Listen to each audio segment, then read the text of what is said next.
actually connected me to JP because I was looking for a drummer to jam with in the New York area. And so I was checking out JP's videos online.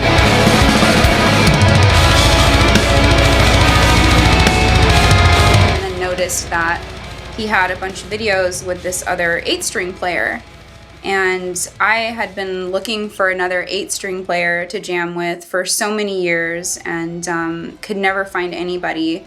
And then, you know, I went over to Zaki's page and checked him out and was like, wow, this dude really shreds.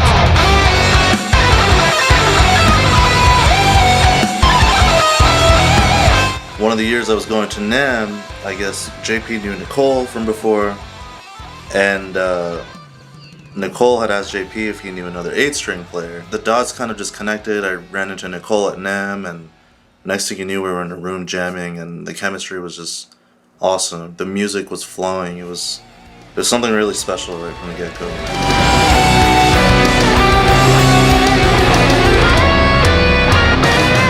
Zaki and I, we've been playing for maybe the last 3 or 4 years. Nicole just popped out of nowhere. She's like, it's kind of like a blessing in disguise, I guess. It's really hard to find like another 8-string player, you know, let alone like a bass player that can keep up.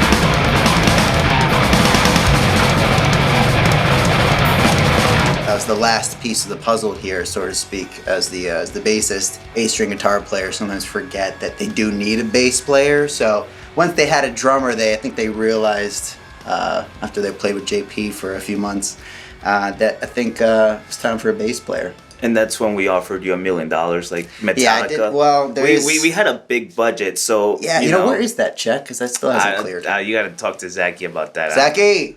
You know what? I don't know if I told the rest of the band members this, but I was a little skeptical of you coming in because I was like, well, we got a couple of really good guys. I don't know about this Chris character, but like you grew on me, honestly. So I'm glad it's working out great.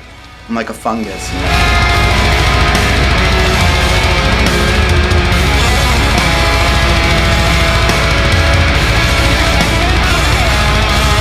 When Zaki and I first started talking about, you know, our ideas for this project, and we exchanged some music that we both had, and when I heard his songs, like I pretty much knew off the bat, I'm like, this guy is exactly like the style that I'm trying to go for. We both kind of bring something different to the table, you know. The song, I sent him a couple songs, and they're definitely a little like more like riffy, a little more like death metal.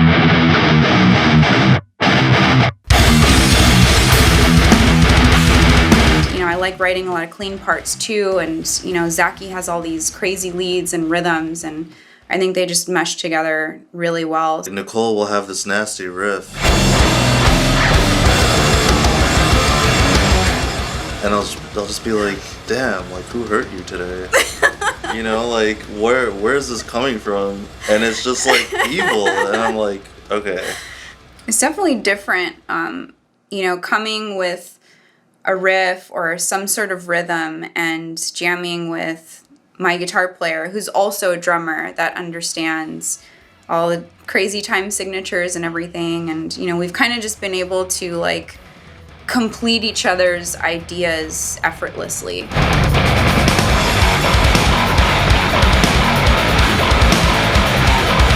I told him straight up, like, once I'm done with the cover band thing, which I was doing for like 3 years, I want to do something really, really heavy, progressive.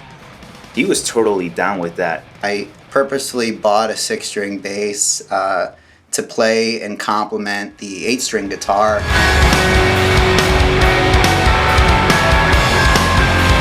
And it was a learning curve, and you know, but this project gave me the opportunity to explore that, and I gotta say, it's a new dimension. I'm really enjoying the growth that it's given me, and you know, I think upped my BPMs by about 20 or 30 clicks. Zach, you should measure that.